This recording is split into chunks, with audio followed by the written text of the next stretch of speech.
What's up, guys, and welcome back to another episode of the Nest Podcast.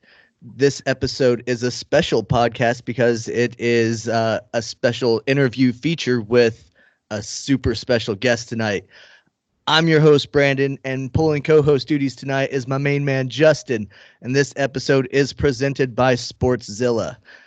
And now our special guest, the man of the hour, is a man that you can see on literally any type of entertainment platform that you look on. If you like professional wrestling, you can see him there. If you like fucking movies, you can see him there. If you like, I don't know, probably music videos coming up next. Danny Limelight. What's up, my man? What's up, Brandon? What's up, Justin? How y'all doing, man? Good. Real funny that you mentioned music videos. I actually just finished wrapping up a Kids Bop music video with Isaiah Morgan and Tati McQuay like last month. You did. It's about to drop like real soon.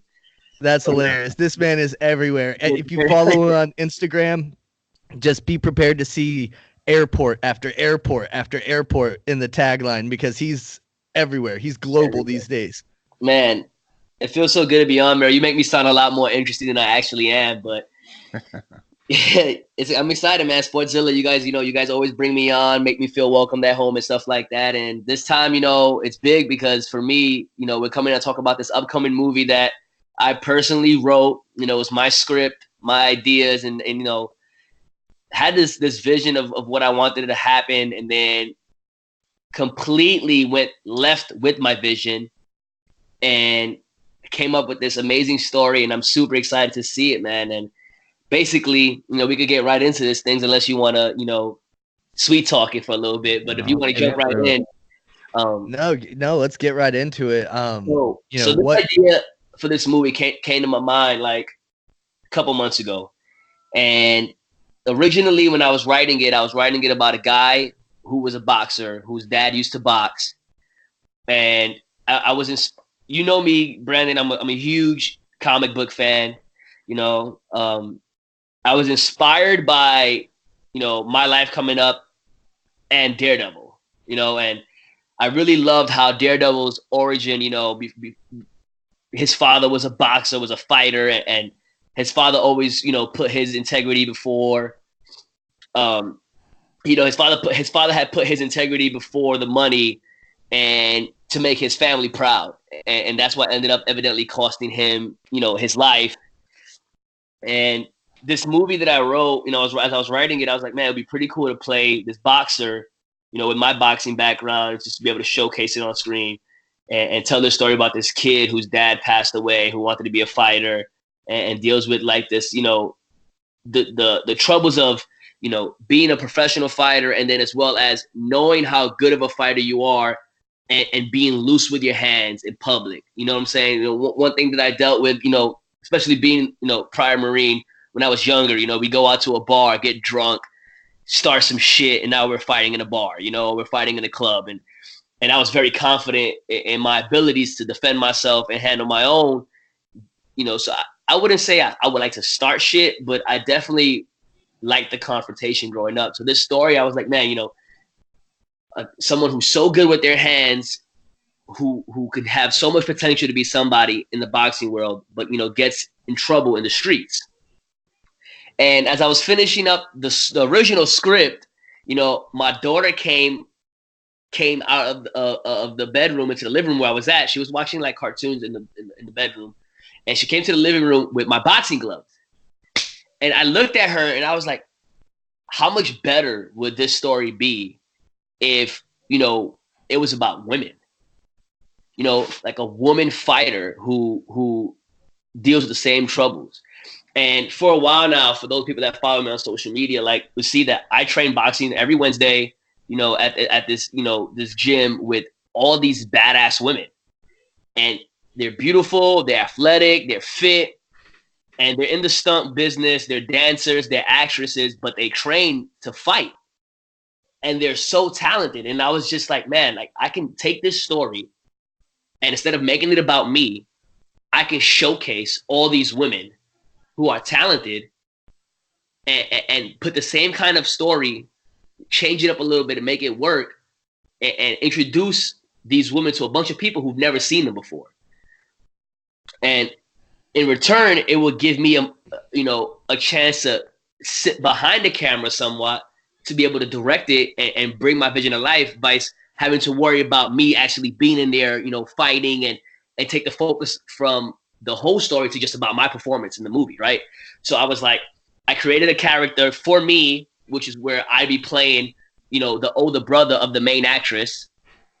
And basically the story is about this family who their father was a professional fighter.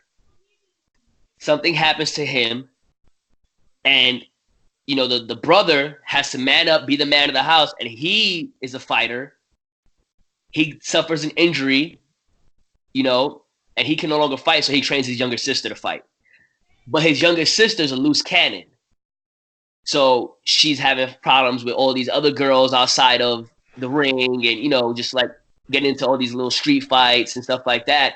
And he, the moral of it is he's trying to tell her, you have all this potential, all this future in this industry, in this game, in this sport, but you're going to, mess it up if you can't control yourself. If you can't control your hands, if you can't control your temper, you can't remain professional. And so there's a few fights in this movie. It's going to be a short film, probably looking to shoot, 10 to 15 minutes, trying to get like a actual video concept, somewhat of a squished in story of what I really envision the big one to be, just so we can have something to pitch to more people and to show people and to see if maybe we can get this film actually picked up by a film festival or to an actual bigger company that may want to shoot a full feature length movie.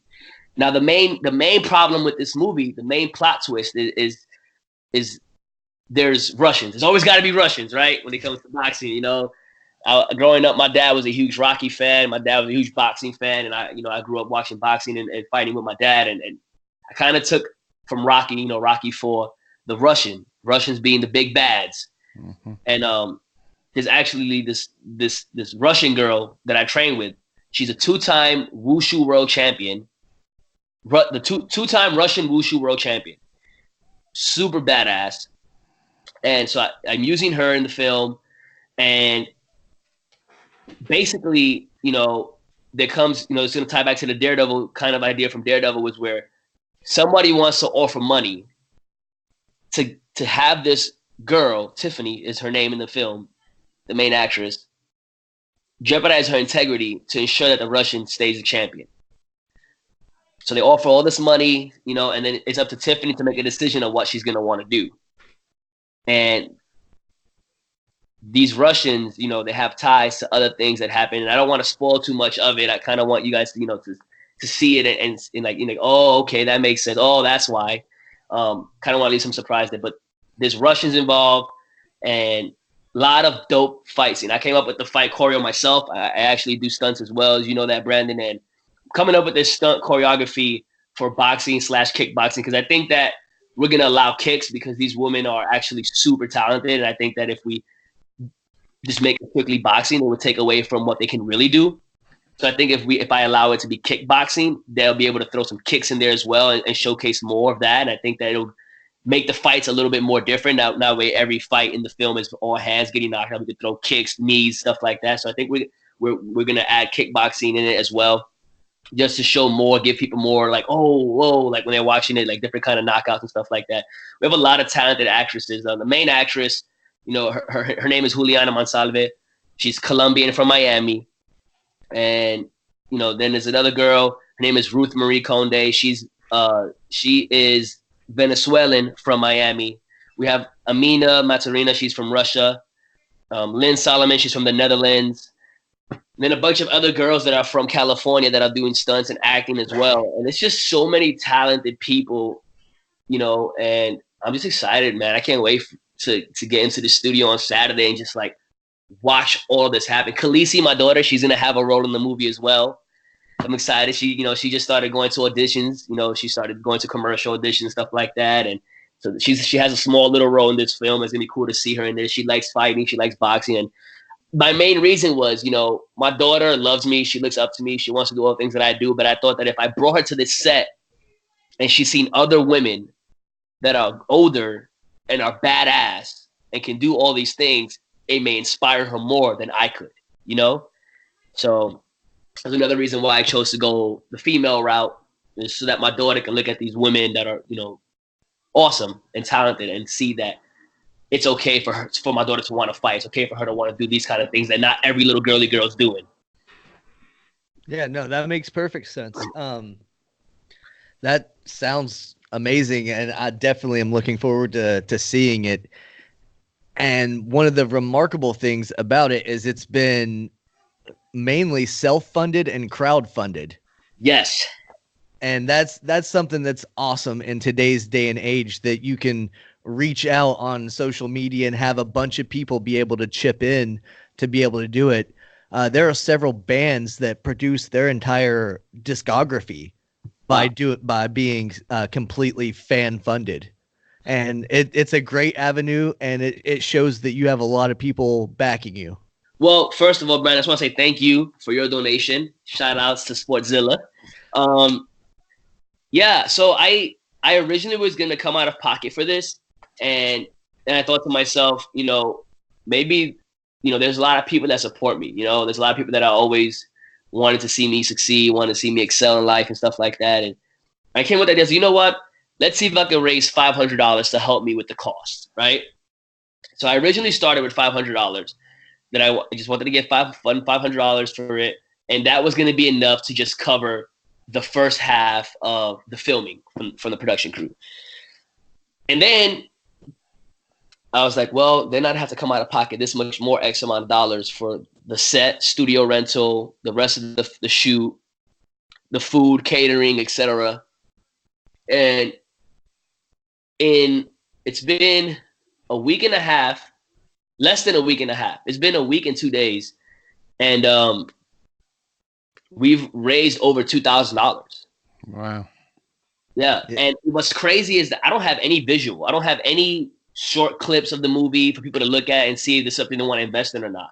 All I have is a graphic that was made by one of my boys, Hiban. He does wrestling graphics for shows, and he made it. I sent them 2 pictures of the girls, the main girl who's the lead, Juliana, and then Lynn, who's playing the main Russian girl that she'll be fighting in the main event of the film.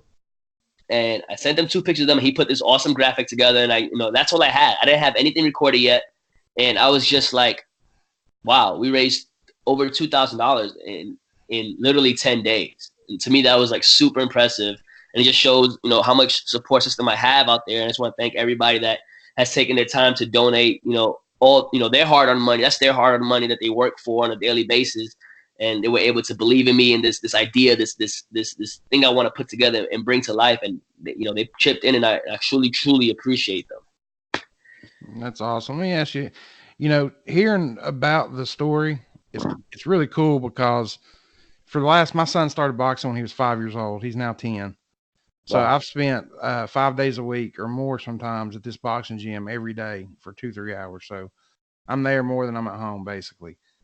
I've seen so many talented kids, one of them being Brandon's cousin, that have been national champions, have wow. been, and then they go to the streets. They start with women. They start on drugs. Now, 90% of them are in jail currently. And honestly, over 5 years, there's probably been 20 of them arrested. But I've never heard of it. The women have never done that. They've came and quit or whatever, but I've never heard of them getting in trouble. I've never heard that side of the story. So I think it's cool that you're showcasing that, because boxing, you hear about the other side so often. Right. Because boxing gym's hard knocks, man. It's sweatshop crew. Yeah. I mean, like my son, granted, he's privileged, but in a whole gym, he might be the only privileged one in that whole gym. And so we see a lot of that come through, and I think that's really cool, man. And I got another question. I don't know if you want to go into detail about it. Let's do it. I know you said that the brother was injured. Did you kind of, seeing you're from New York, and there's been 5 boxers died this year, right? Most recently, Patrick Day, which is a New York legend. Basically, any tournament in New York, he's won it all. He's one of the best to ever come out of New York. He recently died. Did you kind of take a little bit from that as far as the injury goes, or? I didn't take from that. I took the injury stuff. I kind of grasped from wrestling. There's been a lot of wrestlers dying. Yeah. You know, wrestling is my passion. Professional. There's been a lot of wrestling deaths these last few years, and sports in general. Contact sports. You think MMA, you think boxing, you think wrestling, football, even. There's a lot of injuries, head traumas, addictions, pain addiction, medicine addictions that go into all of that, to preserve the body. And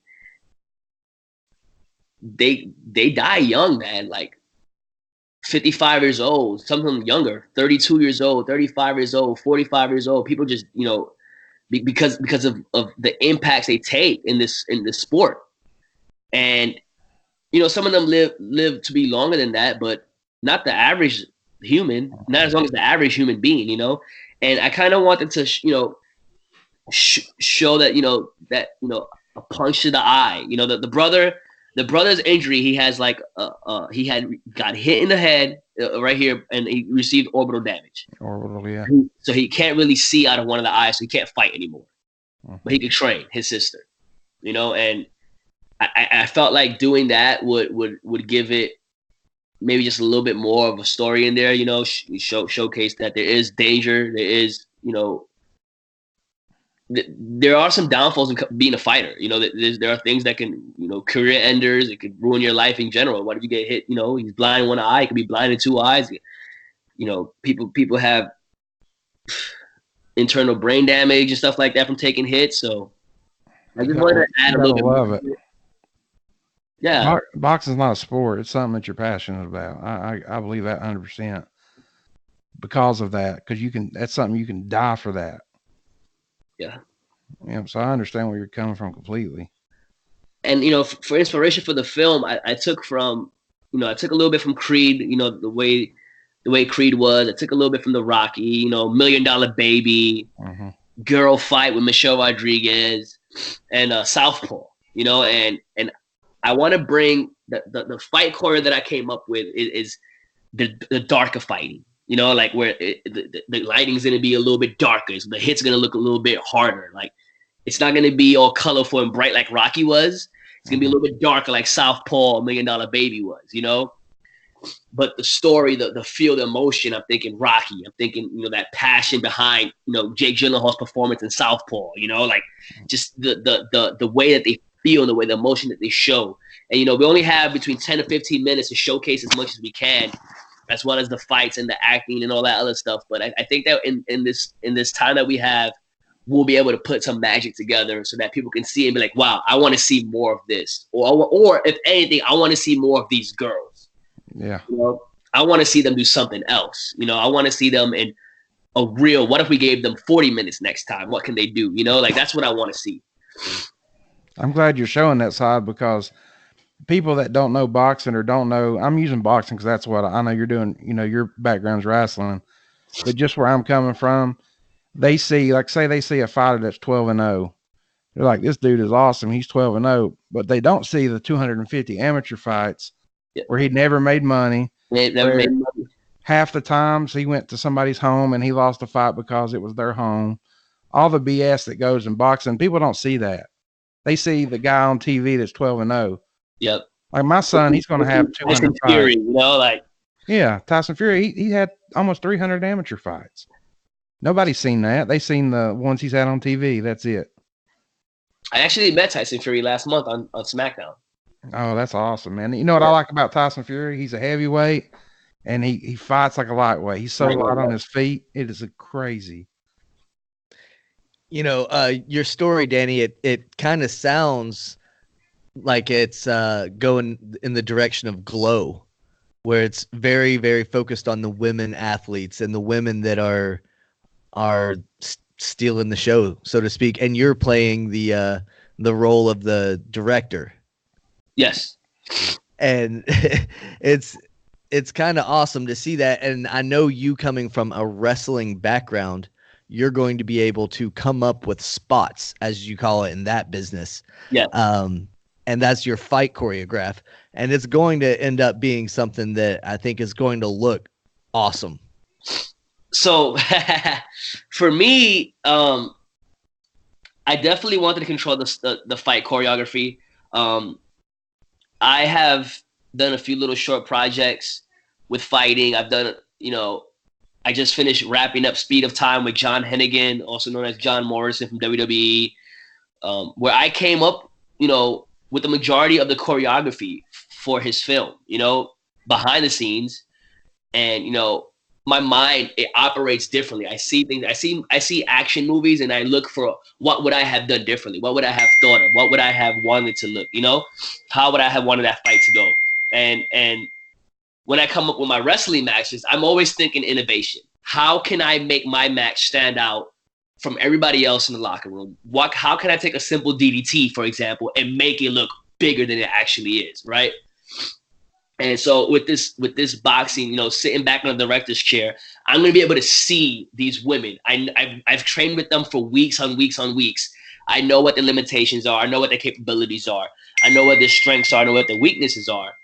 And so I can literally paint the picture that I want with these women in the ring, and they're going to be able to make it look as good as I envisioned. And when I picked the people that I wanted to be in this film, it was a no-brainer. It was easy. I was like, I want her for sure to be my two main leads, and then I want her because I know that they can go. And the way that I been writing this choreo together and how I've been putting the fight together and stuff like that, it's like same thing, kind of like wrestling. I'm trying to tell a story in the story. It's a story. The film has its own story, but then in the ropes, I'm telling another story. Okay, whether I want the girl to work the body for a specific reason because that's going to lead to the knockout in this way, or if I want the girl to throw this so they can slip that, move out of the way of this. The way I'm writing it is so that it looks like not too spot festy like they call it in wrestling, but there's transitions. There's certain things happening to set up the boom, the bang, the big pop for the crowd to watch. Like that's how I'm writing this choreograph, and me not actually being in the ring, being the one fighting, is going to allow me to sit back and do that from far. Yeah, that's what I was getting at with the glow references, because the director in that was a very hands-on guy, and he eventually took a back seat and let the girls do their thing. And it sounds exactly what you're doing, and that will, I think, give you the best product, because you can look at it without being so hands-on and so involved personally, and just look at it objectively and say, this will look better. And your ideas may change while you're directing, while you're going at it, and that's awesome. One of the girls might be like, hey, what if we did this instead? I can throw this kick way better.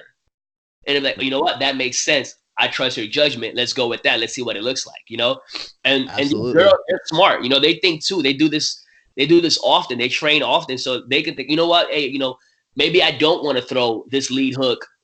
Maybe I want to slip her lead hook and throw a round kick, and I'm not going to be the guy that's like, no, this is how it's going to go. No, I'm open for the ideas. And if I'm pitching it how I want a certain way and they come up with a better idea that's going to look way better on camera, make more sense for the film, then I'm all about it too. Yeah, that'll help that'll help it too. Cause just like training for a real fight, if somebody throws a certain punch or a certain kick, they know how to react when they're in the ring. And, that might give it that little bit over the edge to make it even more, like you said, vicious, even more powerful than what you originally wrote. Right. Yeah, I think that man, I'm excited. I'm excited. I'm getting fucking goosebumps right now. Yeah. Now, how many awesome promos are you putting in this thing? Because that's, as a wrestling fan, that's what I want to hear. I want to hear these girls cutting promos. So I have, the way I have it written right now is the film's opening up to like the lead actress, she's in the locker room already, for the first fight. She's staring at the poster for one of her fights. She's wrapping her wrist. There's music in the background. She's starting to warm up the hands. She's warming up on the mitts. Boom, boom, boom. The other girl, she's warming up, and then all of a sudden it cuts. They're in the ring, and now they're going at it, After that, that's where the first kind of promo comes in, where you hear them talking backstage, where they want the title fight. They want this. One of the girls, the main antagonist, she's a cocky girl. She's like, I'm going to, like, basically, in our way, you know, pretty much how he said, I must break you. She says something, but it's not the same line. It's something different that shows that she's cocky. She's dominant, you know. And I have so many ideas of how the promos will be in there. It's not gonna be like fight night. They stepping on the scale and they're having press conference promos. It's gonna be more like dialogue, them talking back and forth. Okay, I got you. Yeah. It's not gonna be Macho Man standing beside Mean Gene talking about the cream of the crop. No. That's not. Even though that's an amazing promo, it's not going to be that. I had to drop my favorite in there. Hey, that was one of my favorite promos too with the Macho Man. Cream always rises to the top. But there will be some back and forth shit talking and between the coaches and the fighters, and then between the fighters themselves. And you know, even with these girls that she has an altercation with, you know, outside the rings, that's gonna come back to play too. Yeah, that's awesome. I like that. Yeah, I'm excited. Go ahead, Justin. Say if you ever need something to say it or you run across a blank, I've got a whole gym full of shit talkers. More than happy to give you a line or two. Where are you located at? We're in Johnson City. One of my son's coaches actually just won a WBC title 2-3 weeks ago. Oh, sick! Congratulations. Yeah, he's 45 years old and still winning titles. It's crazy. That's amazing. That's longevity. But he's built like a freak, man. He's got like abs on his neck and stuff, like just freak of nature. But we run our mouth. That's all we do. You know how the gym is. We go to the gym and we basically talk shit to each other the whole time we're there. So I can't wait to hear what lingo and the shit talk that's going to happen, because I know you've been there and you've heard it too. It's gonna be fun. It's fun. It's I think it's well written. You know, I like to tell stories, man. My mind moves a certain way, thinks a certain way. I'm very imaginative. Even since I was young, I would write stuff, and I think, you know, same thing with the wrestling. The way, you know, I cut promos. I love to talk. I love to talk on a microphone. I love to talk shit. I love to basically put asses in seats with my words, you know. And I think that the way I wrote it is, there's going to be passion in there. There's going to be cockiness. There's going to be shit talking. There's going to be certain things in there that people are going to want to see and what they would expect for in a film like this, given the time slot that we have. Because this isn't going to be a 2-hour movie. It's going to be an hour and a half. It's going to be, you know, no more than 15 minutes probably. And, you know, ideally I'd like to push it to 20 minutes, but I think we're going to be looking at 15 minutes. And I think there's enough meat and potatoes in there to make that 15 minutes fucking fun to watch all the way through. That's all you need to start. And this isn't your first foray into filmmaking. I've seen a few of the other like little minute and a half films that you've done. So yes. This is, you know, just the next step in the evolution of Danny Limelight. Right. So when I started, you know, I was in like little minute videos, 2-minute videos, little minute and a half minute fight scenes, you know, most fight scenes that I put my own choreograph together, and didn't have a budget really. It was just a bunch of friends with a camera recording it, so the quality was low, it was crap, you know. But it was what it was at the time, you know, from the experience that I had. And you know, I knew that I could have easily took the easy route with this one and did the same thing, where I like, okay, have my buddy grab a camera, go out and record this. But this story meant so much more to me, and I felt like it can mean so much more to so many other people. I'm sure there are a lot of men and women out there that want to be inspired by something like this. The fitness, we're going to have, you know, little training highlight videos, montage videos in the film where they're training, getting ready for the fight and stuff like that. Like, there's going to be people that may need this motivation and this inspiration. And I just was like, I want to have an actual budget so that, like you said, Brandon, I could take that 1-minute experience, that 4-minute films that I've done in the past, and put something together that's bigger and more appealing, you know, because I truly believe in you get what you pay for. And if I took the easy route and was just like, all right, let me just have my buddy record this and go the cheap way, yeah, it probably would have been good, but it wouldn't be as good as it is now, where so many people, and that's another thing, there's so many people that donated to this. Like, it almost makes us feel like, me and the girls, we talked about it the other day, it's like we feel obligated to deliver like really, really top quality shit, excuse my language, because there's other people that believed in this project we're putting together. And I think that means a lot. If somebody could be like, okay, this is what you want to do. You need my money. I'm going to give you $50, $200, $100, $20. That's a lot of money to some people. You know, that's a lot of money to me. And that just shows me that, like, that they believe in me. They believe in these girls, or maybe they don't know. They don't even know these girls, but they believe in my judgment of picking these girls. And so I talked to them and I was like, look, we've been training. We've been having table reads, sitting together, reading the scripts over and over so that we could deliver these lines the right way. And that alone is going to make us want to come in on Saturday when we shoot this Saturday and bring the best performance that we can bring, so that when you guys watch it, you guys are like, wow, you know, I invested my money into something that was legit and not some bullshit film thrown together. And you know what, you said you're recording on Saturday. When are you thinking as far as a release of the final product? When can we expect to see it? So Friday, I'm driving to Vegas to wrestle, and I'm going to be meeting with one of my boys up in Vegas to get with him about some stuff in regards to the film. When I come back from there, I'll probably be coming back Saturday morning, like at 4 a.m. I'll probably be back, going straight to the gym to set up, and we'll be shooting all day Saturday. Once we're done filming, ideally, I would like to drop it before the new year. Quick. That's my goal, before the new year. That's quick. That's a quick turnaround. I mean, I asked because I know how much of a pain in the ass editing and all that stuff is going to be. And I was expecting you to say by March or something like that. No, I don't. I think by the end of the new year or no later than February. Wow. Okay. Good deal. This girl that I got, her name is Jasmine Cooner. She's done work with Nickelodeon. She's done work with RuPaul's Drag Race. She's done work with a lot of these top chef shows where she's doing production and producing stuff and filming stuff, and she's amazing, you know. And I just want to say thanks to Jasmine, because she's, you know, I met her on a film that I did a while back, and we kept in touch. And I was like, I want you to film this, you know. And her and her crew are professional. They're top notch, and I believe that when they edit it, it's gonna come out great. You know, I want to give a shout out to my cousin Matthew Rivera, also known as Teo, because he wrote the soundtrack for the film.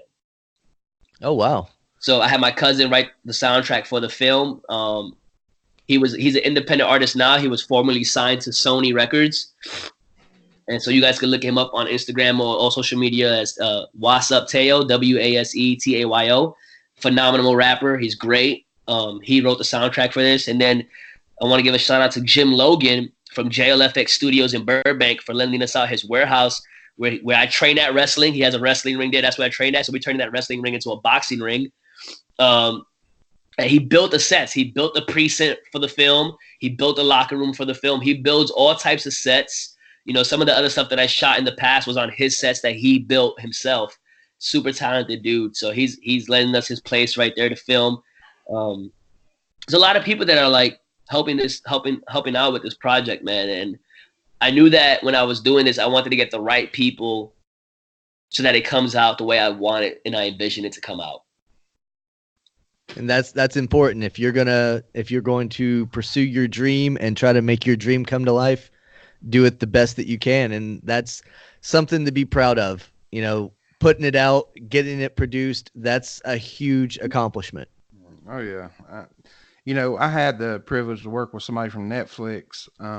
When my son's coach fought about a year and a half, 2 years ago, Netflix followed him to Brownsville to record where he grew up. And they also stayed at the gym. So they got my son as a young kid jump roping and spar. And this has been like almost 2 years ago. It's still not out on Netflix. Oh shit. Yeah. So I know how long it takes. But is that something that you've thought about, like going that route, like maybe getting something through Hulu or Netflix, or do you want to go big with it? Do you want to send it to the film and go that route? I think Disney Plus. Disney Plus and Thrust. I'm just kidding. Yeah. I think that my focus right now is on this film itself, making sure that it comes out the way I want it to come out. And in the post-production and the editing process, like, we're not gonna rush to get it out by December if it's not ready for December. Does that make sense? Yeah, Absolutely. We want to make sure that it looks great. We want to push for before the new year to drop it, but if we can't because we need more time, then we're gonna take more time. Long term, I would like to submit it myself to like a short film festival. That's my goal. Like me myself, submit it, pay the film festival fees. I have Jessica Bravos, who's the mother of Paris Bravo. She's also an actress. She was actually the runner-up for X-23 and Logan. This little girl, super badass. Her mom is amazing. They're gonna help me with the film festival fees and help me get it to the film festival if we can, if it qualifies. Get it sent there. If not, I don't see why I can't walk to Paramount or Warner Brothers or something like that that's right around the corner from where I live and try to pitch this script with the 15-minute film itself as a visual, show them what we did, and obviously with their budget, their money, it could be 10 times better. Mm-hmm. You're out on the grind. You're a hustling man. Always, brother. Always. You got to do that, man. It's awesome that you live that close and you've got those opportunities. That's pretty sweet. I tell you what, man, when I got out of the Marine Corps, like I had another job that I was working at a hotel. I loved it. They paid well, but they were working me way too much at this hotel, right? I was working at the West Hollywood Edition, and it's a luxury hotel. They paid great. Uniforms are great. It was beautiful women. It was a great job, but they were working me so much, and it was getting in the way of my acting and my stunts and my wrestling.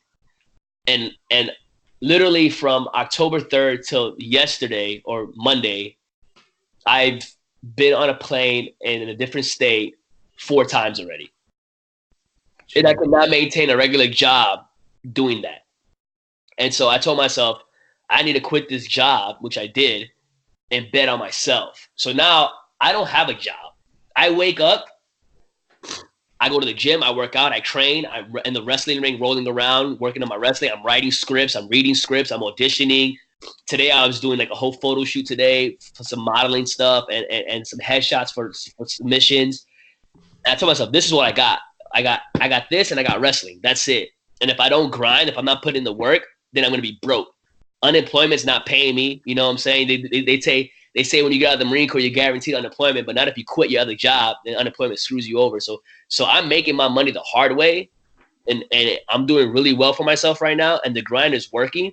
And I tell myself every morning, I need to work harder than I was working yesterday because I'm still not where I'm at, where I want to be at. Does that make sense?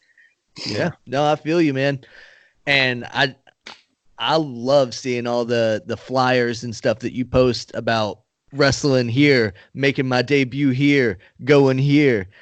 It's awesome to see. Like, and I grew up a wrestling fan. I know a lot of the wrestlers that are still current and all that. And to see you interacting with a lot of those guys, it's like, damn, dude, he's getting up there. Yeah. I tell you, bro, the surreal moment for me was when I had my first work with WWE in June, and I ate lunch with Kurt Angle. No fucking shit. That's And crazy. I met all the guys. They were all there. Randy Orton, Triple H, everybody was there.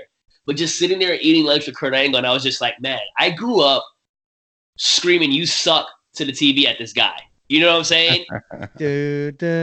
Yeah, you suck. Like that, and when I met The Rock and when I met Ric Flair and then I started training with John Morrison, who was like one of my favorites in the late 2000s, the first decade of the 2000s, where he was, him and CM Punk were feuding. And he was one of my favorites because I thought he was so talented, Let me stop you right there on John Morrison real quick. Next time you see him, tell him there is no fucking way that little flippy moonsault move that he does to finish people, there's no way that hurts. I was with him on Monday night. We was training parkour together. I'm gonna see him again Monday. He actually so the film that I just filmed was with him. We were training together at Gym Studio Wrestling. I told him that I did stunts because I knew he was an actor and I knew he had just did Boone the Bounty Hunter a while back. And he had told me he was working on a film and that he needed some people to come up with some stunt choreo for the fights and stuff like that and to film pre-visuals and stuff. And I was like, yo, I'll help you, don't even pay me. I just want to help you because he's helping me wrestle, get my wrestling stuff up. And I grew up watching him, and I was like, man, this is an awesome moment, being able to work with somebody that I grew up watching and that I liked. And, sometimes, you meet your heroes and they're fucking assholes, but John was like the man. Like, he's the best. Like, he's like a bro, like, and that's good to hear about him. Yeah, dude, he made a huge donation to this film too, and he didn't have to, but he did. Just because I was like, hey, bro, this is what I'm doing, man. I would really appreciate your help, or if you could share it and tell people about it. And he made a donation that was like very generous that he didn't have to do. And then after we shot his pre-visuals for his film, he told the casting director, the director, they talked and they were like, why don't we just use this guy? And he was like, yeah, that's my boy. Let's use him. Got me flown out. Everything was paid for. The hotel for the whole week was paid for. All the food was paid for. Got paid to do this on the stuff on set. And to me, like that, like what more can you want from somebody? He's awesome, man. I love that dude. And like even coming back from filming, like now we're just training together, working on some parkour stuff. And he's super talented. He's going back to the WWE.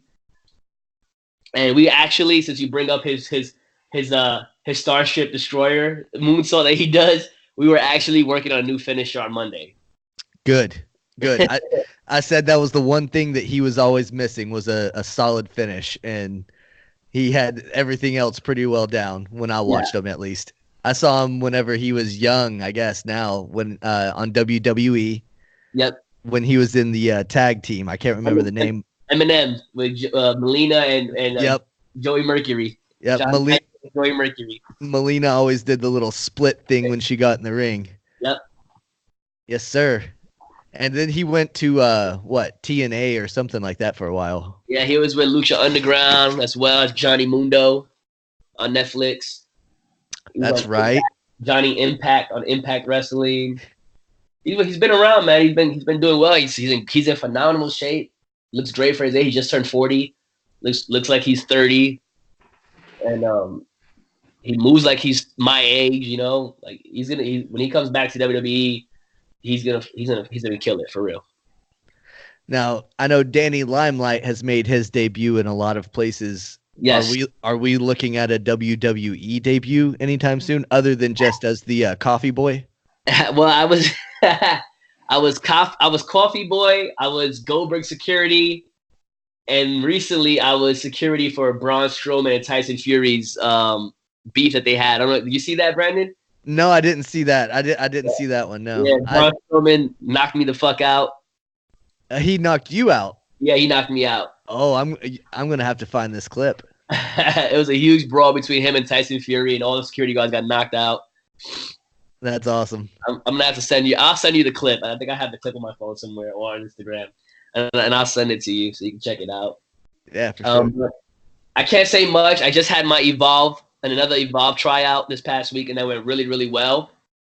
What I will say is that in December, from December 10th to December 12th, I will be in Orlando, Florida. Can't say for what. Well, I'm in Jacksonville, so I'm going to assume you're just visiting me. So that's cool. I'll see you then.